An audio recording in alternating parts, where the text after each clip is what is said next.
After 1 year తర్వాత అయితే కొండపైకి దర్శనానికి అయితే వచ్చాను. చాలా హ్యాపీ అనిపించింది. 1 ఇయర్ వరకు నేను రాలేకపోయానా అని నాకే షాక్ వేసింది. ఓకే, దర్శనం టికెట్ అయితే ఉంది, కానీ రూమ్ అయితే దొరకలేదన్నమాట.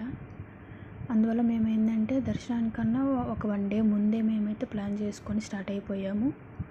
ఈరోజు ఆఫ్టర్నూన్ మేము స్టార్ట్ అయితే ఈవినింగ్ 6:30, 7 కల్లా మేమైతే కొండపైకి అయితే వెళ్ళిపోయాము. ఆడికి వెళ్ళిన తర్వాత అయితే డైరెక్ట్ మా ప్లాన్ అయితే లాకర్స్ కోసం వెళ్ళిపోవాలని వెళ్ళాము. అక్కడ లాకర్స్ కోసం ట్రై చేసేటప్పుడు చాలా రష్ ఎక్కువగా ఉంది. చాలామంది మార్నింగ్ వచ్చిన వాళ్ళు కూడా ఉన్నారు. అంత కష్టంగా ఉందన్నమాట అక్కడ.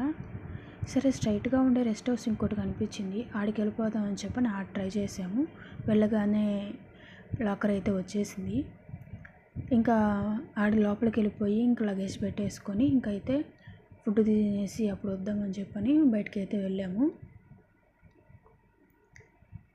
లాకర్స్లో లగేజ్ పెట్టుకోవడం వరకే ఓకే, కానీ పడుకోవాలి, అక్కడ రెస్ట్ తీసుకోవాలి అనే ఛాన్స్ అయితే అక్కడ పెట్టుకోవడం ఆ థింక్ అయితే ఉండకూడదు. ఏమంటే అక్కడ లాకర్స్ ఒక ఫ్యామిలీకి ఒక లాకరే ఉంటుంది, కానీ ఫ్యామిలీ అంతా అక్కడ పడుకోవాలంటే అట్లాగే ఎన్ని ఫ్యామిలీస్ ఉంటాయో, ఎన్ని లాకర్స్ ఉంటాయో అక్కడంటే అది చాలా జరిగే పని కాదు.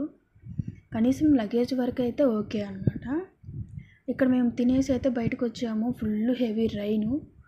తిరుమలలో రెయిన్ అదేచి చాలా చక్కగా ఉంటుంది కదా చూడడానికి, అసలు చాలా మనశ్శాంతిగా కూడా అనిపిస్తుంది. ఇంకా రెయిన్ చూసుకొని మేము ఇంకా రూమ్కి లాకర్కి అయితే వెళ్ళిపోదాం అనుకున్నాం. ఇంకా బయట ఎక్కడ స్టే చేయలేము కాబట్టి. రెయిన్ అయితే చాలాసేపు 1 అవర్ 2 అవర్స్ దాకా కూడా పడుతూనే ఉండింది. ఇంకా నైట్ వచ్చేతలకి ఇక్కడైతే ఇలా ఉందన్నమాట సిచ్యువేషను. లాకర్స్ కోసం, ప్లేస్ కోసము గొడవలు పడుతూ ఉన్నారు.